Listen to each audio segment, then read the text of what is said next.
بھائی نفلی روزہ نفس کی قوتوں کو کچلتا ہے، انسان میں نورانیت اور روحانیت لاتا ہے۔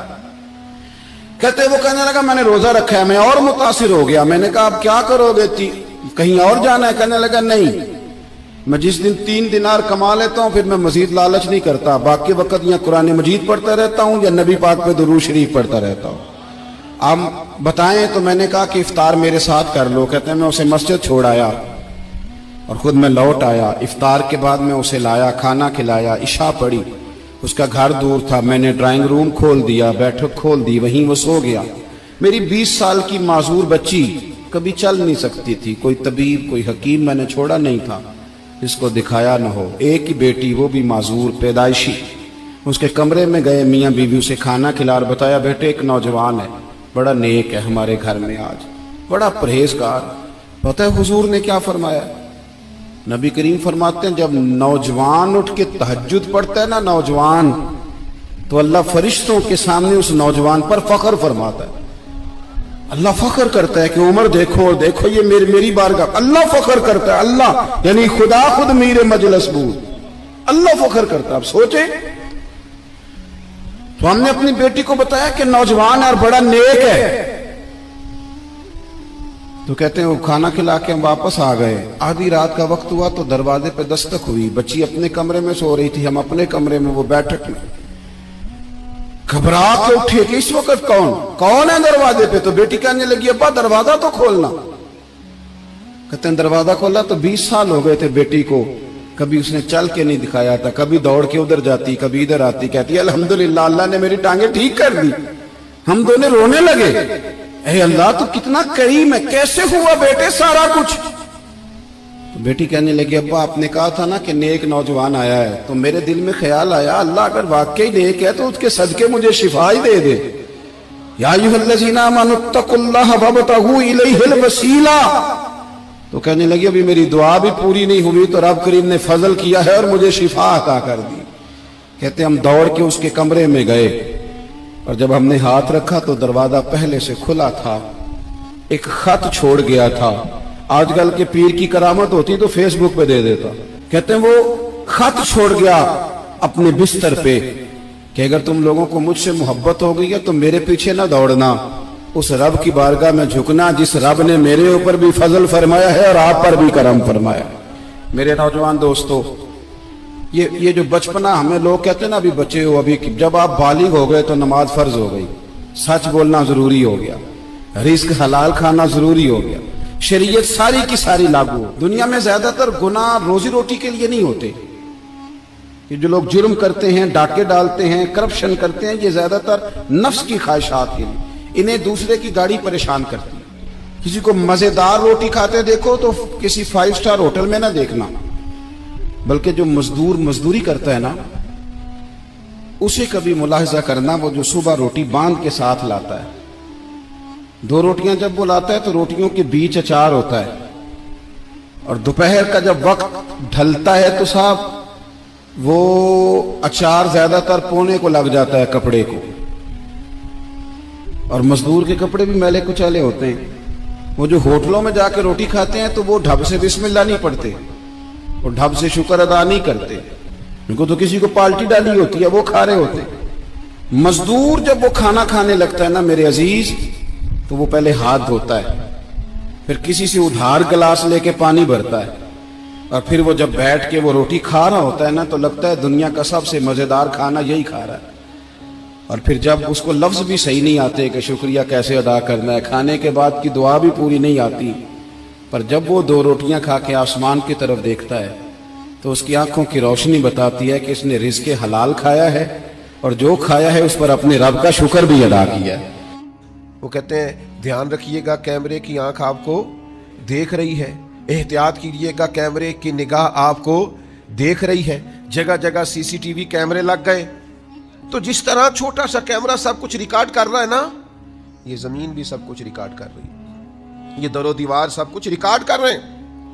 یہ قیامت کے دن بول اٹھیں گے اللہ کے حکم سے، اللہ تبارک و تعالیٰ زبان دے گا، یہ بات کرے گی، یہ بولیں گے سارے، اور یہ گواہی دیں گے، ساری خبریں ساری۔ نبی کریم صلی اللہ تعالیٰ علیہ وسلم نے ارشاد فرمایا، ترمذی اور نسائی دونوں میں موجود ہے، حضور فرماتے زمین ہر بندے اور ہر بندی کے متعلق قیامت والے دن گواہی دے دے گی کہ اس نے میری پشت پر کیا کیا تھا. ساری خبریں زمین نشر کر دے گی، سب کچھ بتا دے گی. اور ایک مقام پہ نبی پاک صلی اللہ تعالی علیہ وآلہ وسلم نے ارشاد فرمایا زمین سے اپنی حفاظت کیا کرو، یہ تمہاری اصل ہے. جو کام بھی کوئی شخص اس پر کرے گا قیامت کے دن زمین اس کی اطلاع دے گی. کیوں دے گی؟ بِأَنَّ رَبَّكَ أَوْحَىٰ لَهَا، کیونکہ ایسا کرنے کا اس کا رب اسے حکم ارشاد فرمائے گا. وہ بول دے گی، وہ کہہ دے گی. بڑے بھولے بھالے بڑے اللہ والے ریاض آپ کو بس ہم ہی جانتے ہیں. لوگوں کے سامنے پرہیزگار بننا اور تنہائی میں جرم کرنا. اکیلے ہونا تو سمجھنا کہ دروازے تو لگے ہوئے ہیں، کیواڑ تو بند ہیں، پردے تو گرے ہوئے ہیں، کوئی جاننے والا نہیں. جس زمین کی پشت پر یہ جرم ہو رہے ہیں، عرش کا مالک فرماتا ہے وہ زمین بولے گی، وہ گواہی دے گی. کیوں؟ کہ اس کا رب چاہے گا وہ گواہی دے. تو بول کر گواہی دے گی، بتا دے گی. قربان جاؤں اے مدینے والے محبوب کے غلاموں، کیا تربیت کی ہے میرے رسول پاک علیہ السلام نے.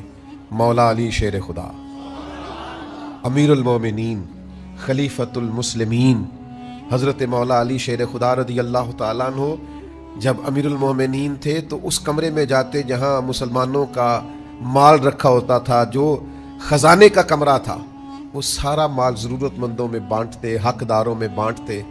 پھر حضرت علی شیر خدا اس کمرے میں جھاڑو دیتے، پر اس میں 2 رکعت نفل پڑھتے، اور پھر کہتے زمین گواہ ہو جا، اے در و دیوار گواہ ہو جاؤ، میں نے حقداروں کا مال حقداروں تک پہنچا دیا ہے. گواہ ہو جاؤ، سنو، یاد رکھو، اور اللہ کے حضور گواہی دینا کہ علی نے تمہارا حق ادا کر دیا ہے. بڑا شوق ہے نا لوگوں کو حضرت علی کا نام لینے کا، اور یہ شوق بڑا ہی پیارا ہے، بڑا ہی حسین ہے. تو چلو مولا علی کی اس بات پر عمل نہ کریں.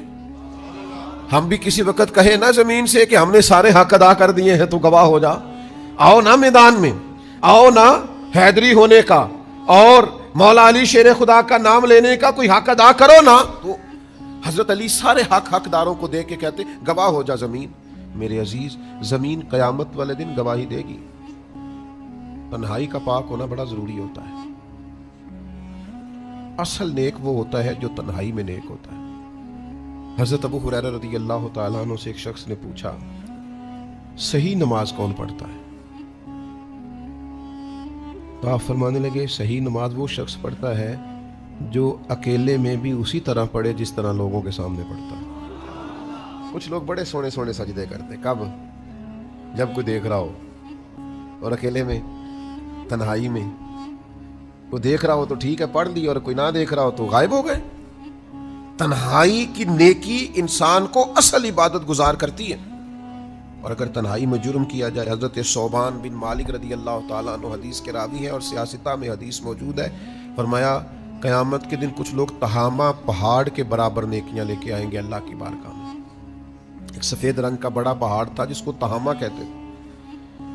کچھ لوگ بروز قیامت تہامہ پہاڑ کے برابر وزن رکھتی ہوئی نیکیاں، اتنی بڑا حجم رکھتی ہوئی نیکیاں اللہ کے حضور لے کے آئیں گے، لیکن اللہ ان کی نیکیوں کو اڑا دے گا، ہوا میں بکھیر دے گا.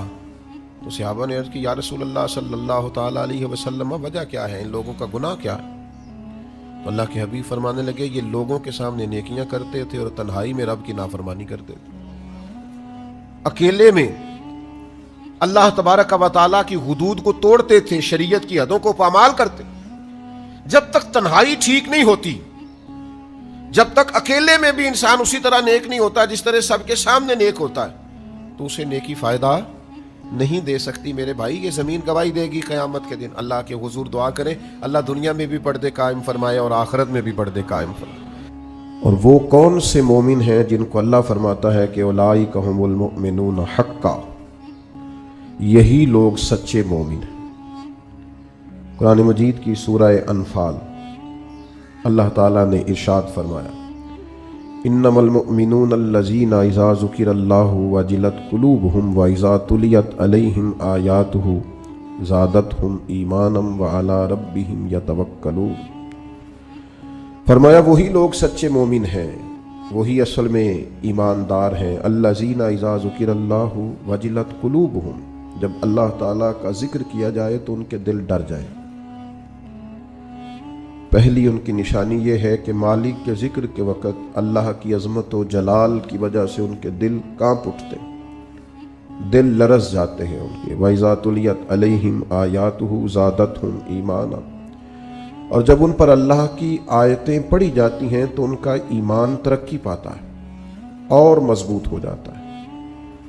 وَعَلَىٰ رَبِّهِمْ يَتَوَكَّلُونَ، اور ان کی تیسری نشانی یہ ہے کہ وہ صرف اپنے رب پر ہی بھروسہ کرتے ہیں۔ پکے اور سچے مومنوں کی چوتھی علامت یہ ارشاد فرمائی کہ الذین یقیمون الصلاۃ، وہ لوگ جو نماز کو صحیح ادا کرتے، وَمِمَّا رَزَقْنَاهُمْ يُنْفِقُونَ، اور جو ہم نے انہیں دیا ہے اس میں سے ہماری راہ میں خرچ کرتے۔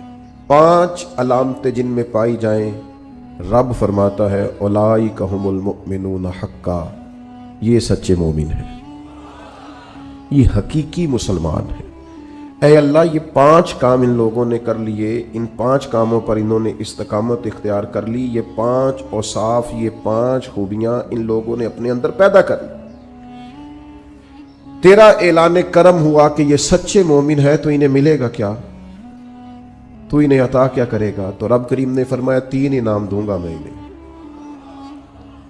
یہ 5 صفتیں اپنے اندر پیدا کریں تو 3 انعامات انہیں دیے جائیں گے۔ پہلا انعام یہ ہے کہ لہم درجات عند ربہم، ان کے درجے ان کے رب کے پاس ہیں، انہی کے لیے درجے ہیں ان کے رب کے پاس۔ معنی کیا ہے؟ اللہ دنیا میں بھی عزت عطا فرمائے گا اور آخرت میں بھی عزت عطا فرمائے گا، انہیں درجات ملے۔ دنیا میں بھی اللہ تبارک و تعالی ان کو وقار، شان، عزت، عظمت، بلندی اور رفعت عطا کرے گا، اور آخرت میں بھی 5 صفتیں جن میں پائی جائیں انہیں پہلی شان یہ ملے گی کہ اللہ کے حضور ان کے درجات ہوں گے، اور دوسرا ارشاد فرمایا ومغفرہ، اور اللہ ان کی بخشش بھی فرما دے گا، درجات کی بلندی بھی نصیب ہوگی اور بخشش بھی ملے گی۔ ورزق کریم، اور انہیں رسوا ہو کے رزق نہیں کمانا پڑے گا، اللہ انہیں عزت والی روزی عطا فرمائے گا۔ یہ بڑا خوبصورت لفظ ہے اور بڑا معنی خیز ہے اور بڑا سمجھنے والا، آپ اس پر غور فرمائیں کہ وَرِزْقٌ کریم، انہیں عزت والی روزی دی جائے گی۔ ارشاد فرمایا لَهُمْ دَرَجَاتٌ عِنْدَ رَبِّهِمْ وَمَغْفِرَةٌ وَرِزْقٌ کریم، اللہ کی بارگاہ میں ان کے درجے بھی بلند ہوں گے، ان کی بخشش بھی کر دی جائے گی اور انہیں عزت والی روزی بھی عطا کی۔ مسلمان بشری تقاضوں کی وجہ سے کئی دفعہ بہت ساری غلطیاں کر بیٹھتا ہے، بہت سارے گناہ ہم سے ہو جاتے ہیں، پھر اللہ فضل فرماتا ہے اور دلوں میں احساس پیدا ہوتا ہے، اور اللہ تعالیٰ بندہ مومن کو توبہ کی توفیق عطا کرتا ہے۔ اب یہ کہ توبہ کسی شخص نے کی، اللہ کے حضور وہ رجوع لایا، اس نے ارادہ کیا کہ اب وہ اپنے مالک کا فرما بردار بن کر وقت گزارے گا، نافرمانیوں سے، اللہ تبارک و تعالیٰ کی بارگاہ کی جتنی بھی اس سے نافرمانی ہوئی ہے اس سے وہ سچے دل سے تائب ہوگا، تو اس کے لیے وہ کیا کرے؟ توبہ کے بعد کیا شرائط ہیں اور کیا ضروریات ہیں جس کے بعد وہ سمجھے کہ اب میں اس رستے کا مسافر بن گیا ہوں جو رستہ اللہ کی رضا کا رستہ ہے، حضور علیہ السلام کی اتباع اور پیروی کا رستہ ہے، وہ رستہ ہے جو جہنم سے بچا کے جنت کی طرف لے کر کے جائے گا۔ تو قرآن مجید نے سورہ نساء کے اندر توبہ کرنے والوں کی بابت ارشاد فرمایا کہ توبہ کرنے کے بعد والی زندگی کیسی ہو، توبہ کی شرائط کیا ہیں، توبہ کن بنیادوں پر ہے۔ کیا خالی توبہ توبہ پکار لینے سے، شب برات کی رات رو لینے سے، شب قدر کی رات آنسو بہا لینے سے اور اللہ کی بارگاہ میں 2 نفل ادا کر لینے سے توبہ مکمل ہو گئی؟ تو قرآن مجید نے یہاں توبہ کا ذکر فرمایا، اگرچہ پیچھے جو آیات ہیں اس میں تذکرہ منافقین کا ہو رہا ہے کہ منافق جہنم کے سب سے نچلے طبقے میں ہوں گے، لیکن فرمایا اگر وہ توبہ کر لیں تو توبہ کے بعد کیا کریں؟ فرمایا الا الذین تابوا، مگر وہ لوگ جو توبہ کر لیں، واصلحوا، اور پھر سنور جائیں، پھر اپنے آپ کو درست کریں، پھر اپنی تربیت کریں، پھر اپنی اصلاح کریں۔ اور کیسے کریں؟ واعتصموا باللہ، اللہ کی رسی کو مضبوطی سے تھام لیں، اللہ کے ساتھ جڑ جائیں، رب رسول سے رشتہ مضبوط کر لیں۔ اور اس مضبوطی کا رنگ کیا ہوگا؟ فرمایا وَأَخْلَصُوا دِينَهُمْ لِلَّهِ، اپنا دین خالص اللہ کے لیے کر لیں، اس میں لوگوں کو دکھانے کا، اس میں دنیا داروں کو راضی کرنے کا، اس میں تصنع کا، بناوٹ کا کوئی شائبہ نہ ہو۔ وَأَخْلَصُوا، خالص کر لیں اپنا دین، کس کے لیے؟ للہ، اللہ کے لیے اپنا دین خالص کر لیں۔ یہ شرائط بتائی جا رہی ہیں، توبہ کے بعد کی زندگی بتائی جا رہی ہے۔ ایک توبہ کریں، پھر اپنی اصلاح کریں، اپنی تربیت کریں، اپنے اندر سے کمزوریاں دور کریں۔ وَاعْتَصِمُوا بِاللَّهِ، اللہ کی رسی کو مضبوطی سے تھام لیں۔ اور پھر ارشاد فرمایا کہ وَأَخْلَصُوا دِينَهُمْ لِلَّهِ، اپنا دین خالص کریں اللہ کے لیے۔ جو بھی کام کریں، تھوڑا کریں، زیادہ کریں، کم کریں، کثیر کریں، محض رضا الہی کے لیے کریں، اس میں یہ دنیا داری کا شائبہ نہ ہو۔ میں کیسے آپ کو عرض کروں کہ بہت سارے دینی کام بھی لوگ دنیا داری کے لیے کرتے ہیں، بہت ساری محفلیں، مجالس بھی اپنا نام اونچا کرنے کے لیے ہوتی ہیں، بہت سارے کاموں سے مقصود یہ ہوتا ہے کہ چلو اس طرح نہیں تو اس طرح ہی میرا قد اونچا ہو جائے گا۔ اخلصوا دینہم للہ، خالص ہو جاؤ، خالص ہو جاؤ۔ نبی کریم صلی اللہ تعالی علیہ وسلم نے فرمایا تو مخلص ہو جا، تیرا تھوڑا عمل ہی تجھے کفایت کر جائے گا، تھوڑا عمل ہی زیادہ ہو جائے گا، اللہ تعالیٰ فضل کر دے گا، پر شرط یہ ہے کہ تو مخلص ہو، خالص ہو جا۔ فرمایا جب یہ چیزیں تیرے اندر پیدا ہو جائیں گی فَأُولَٰئِکَ مَعَ الْمُؤْمِنِينَ، تو پھر اللہ تعالیٰ انہیں مومنوں کے ساتھ شامل فرما لے۔ میں کہہ چکا ہوں، بات تو پیچھے منافقین کی ہو رہی ہے، لیکن یہاں صوفیاء نے باریک نقطہ بیان کیا۔ فرمایا جب تو توبہ کرے گا، جب تو اپنی اصلاح کرے گا، جب تو اللہ کی رسی مضبوطی سے تھام لے گا، جب تو اپنا دین اللہ کے لیے خالص کر لے گا، پھر اللہ تجھے اپنے کامل بندوں میں شامل فرما لے، پھر تو کاملین میں آ جائے گا۔ مومن جو کامل ہوتے ہیں ان کی صفوں میں اللہ تجھے کھڑا کرے گا۔ وَسَوْفَ يُؤْتِ اللَّهُ الْمُؤْمِنِينَ أَجْرًا عَظِيمًا، اور فرمایا ان قریب اللہ مومنوں کو بڑا ہی اجر عطا فرمانے والا ہے۔ جن بندوں میں تمہیں شامل کیا جائے گا ان قریب تم دیکھو گے اللہ انہیں بڑا اجر عطا کرنے والا ہے۔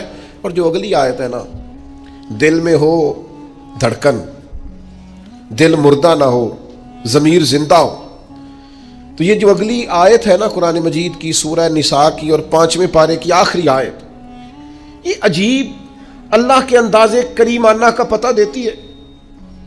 یہ بڑے انوکھے انداز میں بندہ مومن سے خطاب کرتی ہے، یہ بڑے انوکھے انداز سے کافر کو، منافق کو بھی سمجھاتی ہے۔ یہ کس طرح کھول کر ایک نیا رنگ قرآن مجید اپنے پڑھنے، سننے، سمجھنے والوں کے دلوں میں پیدا کرتا ہے۔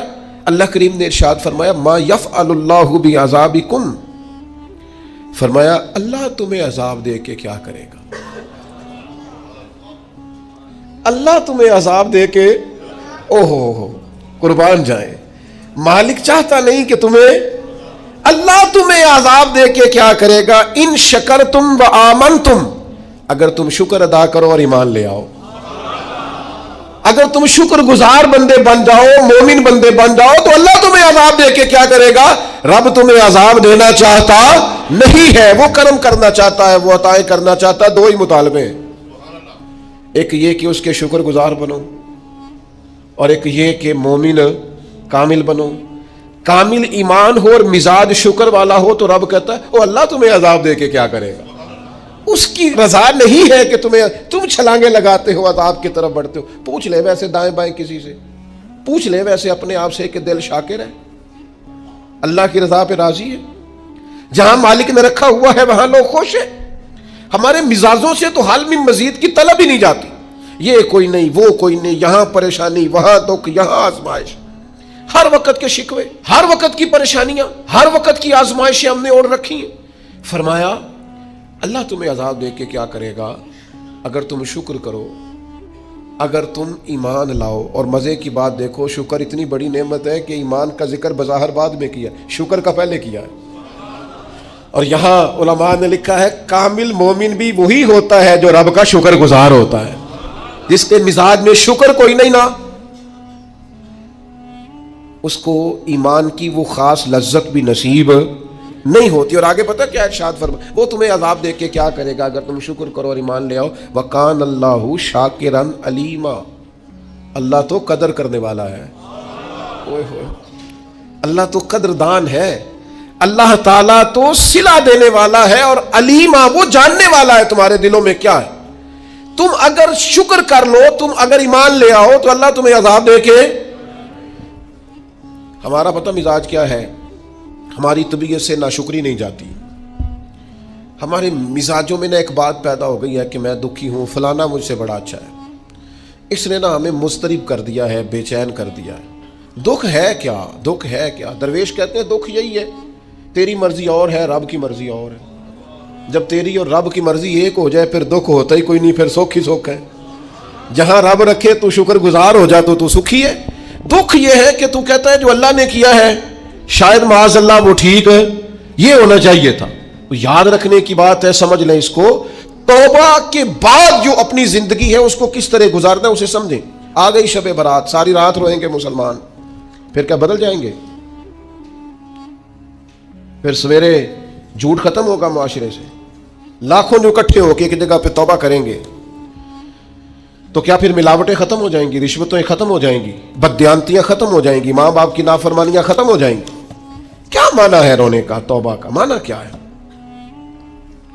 او بھائی مزاج کو سمجھیں, دین کی حقیقت کو سمجھیں. توبہ جب آپ کریں گے تو اس کے لیے ضروریات کیا ہے؟ سب سے پہلی بات تو یہ ہے کہ توبہ کرنے کے لیے ندامت کی ضرورت ہوتی ہے.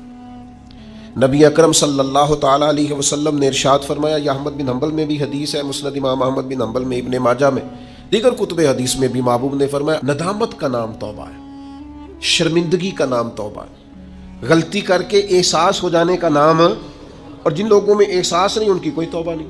مجھے یاد تو نہیں جی کبھی کسی کا دل دکھایا ہو, مجھے یاد تو نہیں کبھی کسی کا برا چاہا ہو, مجھے یاد تو نہیں کبھی کسی کا نقصان کیا ہو, پر میں اللہ کی بارگاہ میں توبہ کرتا ہوں. بھئی آپ پاک صاف اتنے ہیں تو توبہ کس بات کی؟ آپ میں جب ندامت ہی نہیں پیدا ہو رہی, آپ گناہ کو گناہ ہی تسلیم نہیں کر رہے, اپنی غلطی نہیں مان رہے, تو توبہ کاہے کی؟